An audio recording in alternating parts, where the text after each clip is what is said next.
Welcome to the first class of the school year. Today we're going to see who really has been learning. But when the girl handed the test paper to Mike, she accidentally found his foot was bigger than her head. After class, while everyone was chatting away, Mike sat completely still. The teacher thought he was checking his work, but he was just doodling. Maybe those simple drawings reflect the loneliness inside him, and in reality, Mike truly felt lonely. Every time he greeted younger kids, they responded by running away. Only a boy named Sean was curious about the giant. His dad was friendly and kept introducing himself. They only left when Sean's mom called him back. He really wasn't ready to say goodbye. Principal sadly informed Mike that his unknown father had died in a bridge accident, but Mike just replied with a casual "Oh, that's unfortunate." At night, Mike was trying to sleep on the foster couch while his foster parents were fighting outside about him. At that moment, Mike knew it was time to hit the road again. In the morning, he boarded the earliest bus for an aimless wander, eating leftover popcorn at the gym when hungry.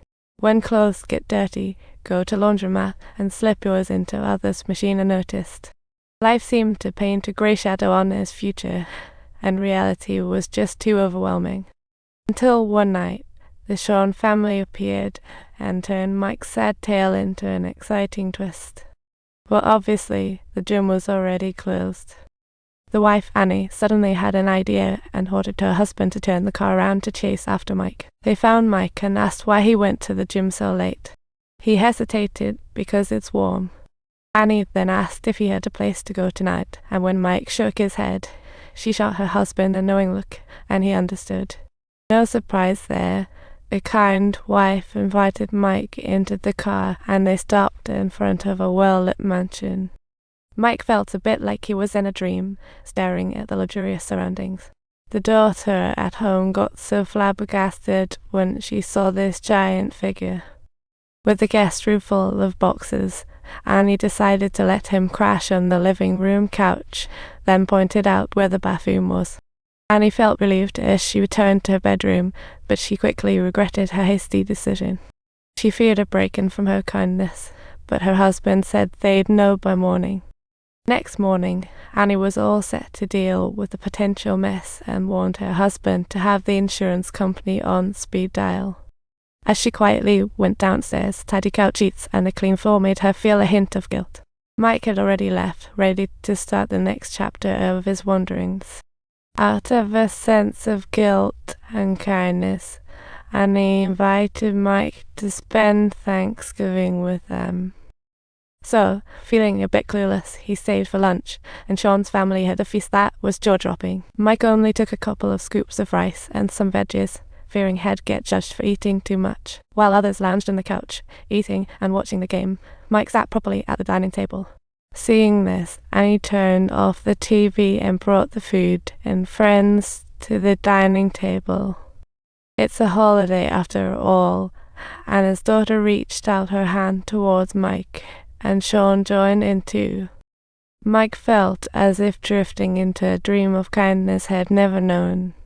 After dinner, Annie planned to take him shopping for clean clothes since Mike only had one t-shirt in rotation. But Mike felt a bit embarrassed, insisting he had some clothes left at his birth mom's place. When Annie unbuckled to get out, Mike stopped her, knowing those thugs were no joke.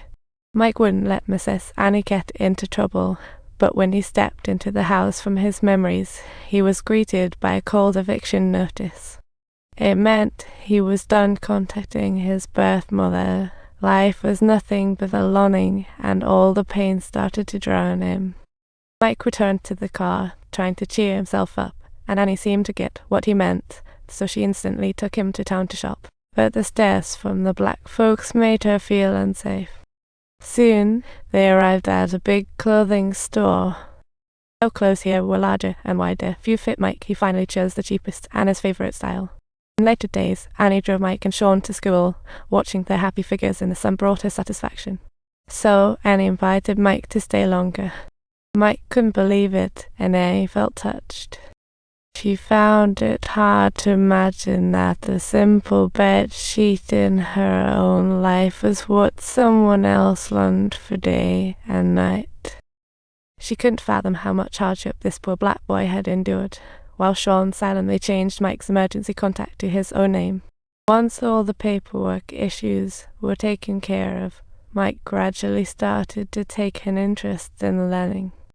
He went from handing in blank tests to earn a C and started to love chasing teachers with questions. Not long after, Mr. Sean told Mike that he passed and could participate in the spring championships next March. Time for a family. Don't forget to subscribe to our channel, please.